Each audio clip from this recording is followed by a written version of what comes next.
Hello, writers. I hope you're all doing fabulous and you've been enjoying some beautiful weather outside. The sun has been shining so far. It's been nice. Well, we are all done with our opinion writing unit. I hope you finished strong and you did a little celebration of all of those awesome opinion books that you have been writing at home since we've started virtual learning. Today is exciting because we get to start a brand new unit. And it is called character writing. So character writing, it's just like what it sounds like. You get to choose a character and you get to write a story all about that character. Now, one thing that always helps as a character writer is to think of little things that happen in your life. And your character is most likely going to be a lot like you and probably will encounter some stories that you've had happen to you in your life. Maybe some problems you've had, some places you've been. Use your life to help you write your character's life. Are you with me? If you're feeling a little confused, that's okay. We're going to dig in deep and I'm going to show you step by step how to do this. Just make sure that you're in a comfy spot and you're going to be ready to hunker down and write for a while so that you can get your first book done today. That will be the goal. And the really awesome thing about virtual learning is you can play this video back as many times as you need to hear it. So you can play it each day before you start writing if you want to remember the 3 super cool steps to character writing. Do you have your books with you? I just drew mine up really fast. Do you have a writing utensil? It could be a thin marker like this one. It could be a pen. It could be a pencil. Do you have your utensil? Excellent. I'm glad we're all together. Now that our tools are set, or if they're not, pause the video. Now that our tools are set, you have a comfy spot, you're ready to hunker down and write. Let's learn, what does it mean to character write? Step 1. When you're doing character writing, you're going to think of a pretend character. My pretend character, she looks a lot like me in my brain. Just for these first couple books, I'm going to use my life to help me feel inspired, to help me think of someone to write about. So when I think of my pretend character, the first thing that I'm going to do is give that pretend character a name. I'm going to name my pretend character Melody. All right. You can name your pretend character whatever you want. You'll want to make sure that their name sounds realistic and that it's not Seashell or something really silly. Melody is a real name that people go by, so that's why I'm going to choose it. And it starts with an M, just like my first name does. The next thing that we are going to think of is a place. Imagine a place where your story can happen. This story is going to happen in this one place from beginning to end.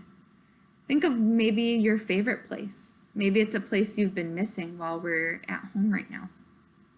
I'm picturing a park that has lots of big trees, lots of bird nests, cool things like that.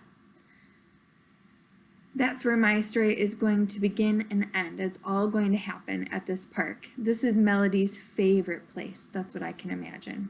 Maybe your character's favorite place is a park too. Maybe it's a different kind of park. Maybe it's a water park. Or maybe your character's favorite place is in their bedroom at home. Maybe in their backyard. You pick that imaginary place. Take a second and pause the video. This should only take about 2 minutes to give your character a name and imagine a place where the story can happen.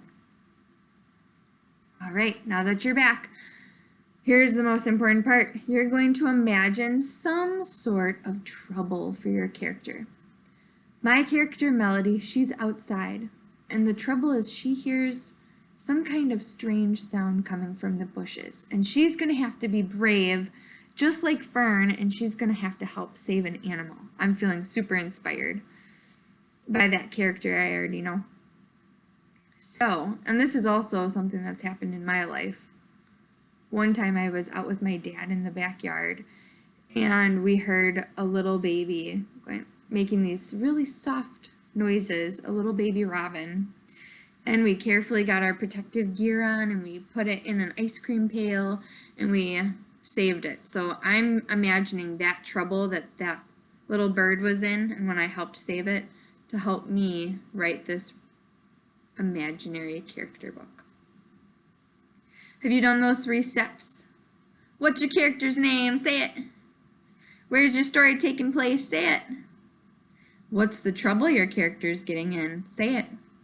Now that you have your 3 ideas, we are going to move on to plan 2, and that is to plan the writing.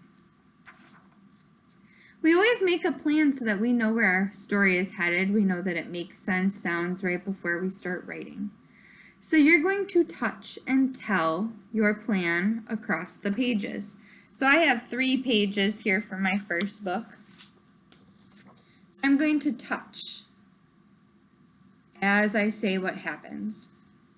One bright sunny day, a little girl named Melody was walking through the old trees in her park. Cheep, cheep, cheep.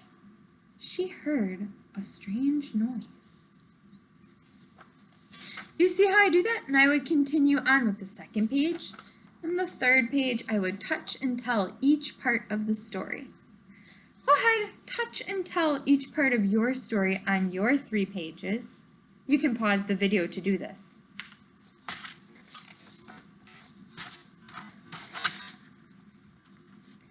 Next up, now that you're back and that you touched and told what was going to happen on every page, you're going to sketch across the pages. So by sketch, I mean quick little pictures. These shouldn't take any more than 5 minutes per page. Sketch out a quick picture of what's happening. Alright, so I just quickly sketched out what happens in each part of my story. Here Melody hears the little bird cheeping from the bushes. She thinks, what could have happened here? She's just like you. She has thoughts, feelings, and actions, right?